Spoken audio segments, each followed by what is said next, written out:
Hello future pharmacist. स्वागत है आपका कटारिया फार्मेसी के यूट्यूब चैनल पर, जहां पढ़ाई होती है बिल्कुल फन के साथ। मैं हूं अशोक शर्मा और आज हम शुरू करने जा रहे हैं एक सुपर इंपॉर्टेंट और इंटरेस्टिंग चैप्टर जिसका नाम है preventive health care and role of pharmacist.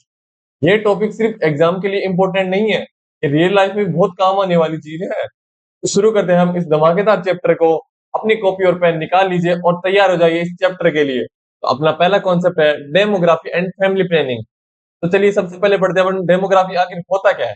Demography का मतलब होता है पॉपुलेशन की स्टडी, यानी कितने लोग हैं, कितनी तेजी से बढ़ रहे हैं और उनकी एज, जेंडर, इनकम एक्सेट्रा क्या है। लेकिन इसका फार्मेसिस्ट से क्या लेने देना? बहुत लेना देना है। जब फार्मासिस्ट को एरिया की पॉपुलेशन का आइडिया होता है तो वो उस हिसाब से मेडिसिन प्लान कर सकता है, जैसे कि कॉन्ट्रासेप्टिव या विटामिन और प्रेग्नेंट लेडीज। फार्मासिस्ट लोगों को फैमिली प्लानिंग के बारे में भी गाइड करता है। अब ये कोई ऑकवर्ड बात नहीं है, it's about smart planning. Family planning मतलब होता है कितने बच्चे चाहिए, कब चाहिए और कैसे उनकी रिस्पॉन्सिबिलिटी सही तरीके से उठाई जाए। फार्मेसी सजेस्ट करता है डिफरेंट बर्थ कंट्रोल ऑप्शंस। पहला है ओरल कॉन्ट्रासेप्टिव पिल्स, डेली ली जाने वाली गोलियां। दूसरा है आईयूडीएस, मतलब कि छोटे डिवाइस जो यूट्राइन में लगाए जाते हैं। तीसरा है condoms and emergency pills, easy और सेफ ऑप्शंस, ये अपने सबसे सेफ ऑप्शंस होते हैं। चौथा है स्टेरिलाइजेशन, जैसे वेसेक्टोमी या ट्यूबेक्टोमी, ये मतलब इनको हिंदी में बोला जाए नसबंदी। अगला टॉपिक है मदर एंड चाइल्ड हेल्थ, एक ऐसे एरिया जहाँ फार्मासिस्ट का रोल इमोशनल भी होता है, प्रैक्टिकल भी होता है।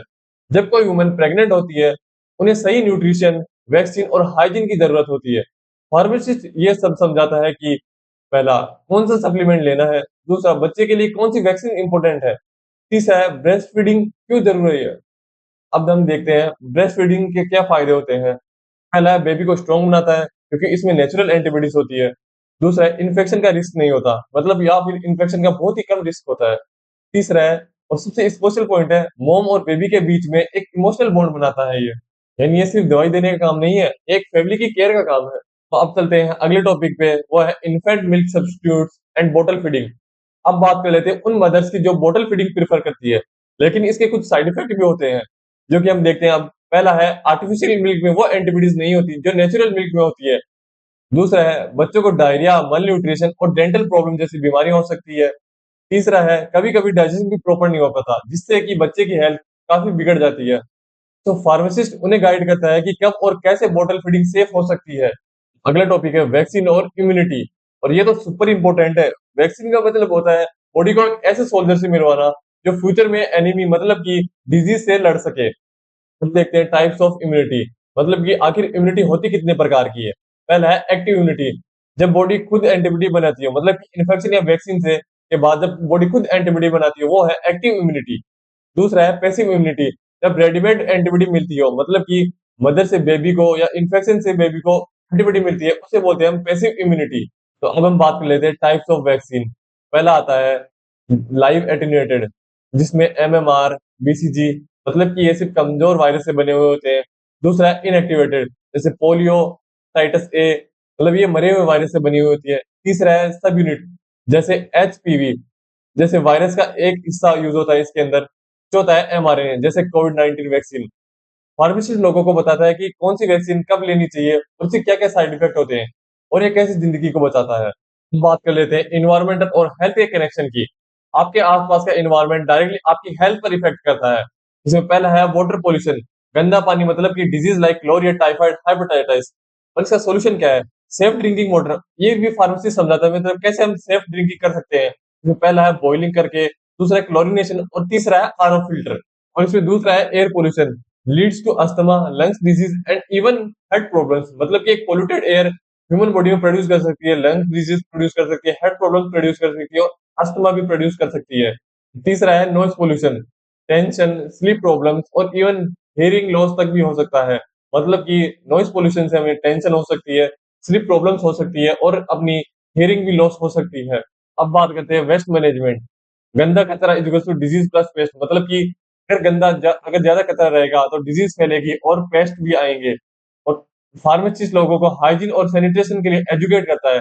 आखिर हेल्थ सिर्फ दवाई लेने से नहीं, साफ इन्वायरमेंट से भी होती है।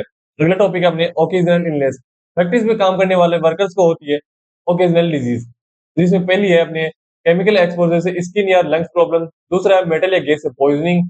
तीसरा मशीनरी से इंजरीज, फार्मासिस्ट एडवाइस कर सकता है कि इनसे कैसे जा सकता है। पहला प्रोटेक्टिव वियर्स पहनना, मतलब कि ग्लव्स वगैरह पहनना।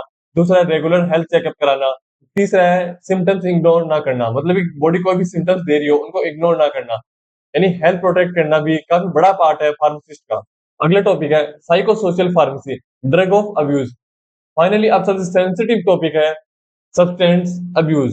तो हमारे अगला टॉपिक है psycho social pharmacy, drug of abuse. Finally सबसे सेंसिटिव टॉपिक सब्सटेंस अब्यूज। लोग ड्रग्स का गलत यूज करते हैं, जिसमें है स्लीपिंग पिल्स हो गई, antidepressant, morphines, heroin, alcohol and tobacco.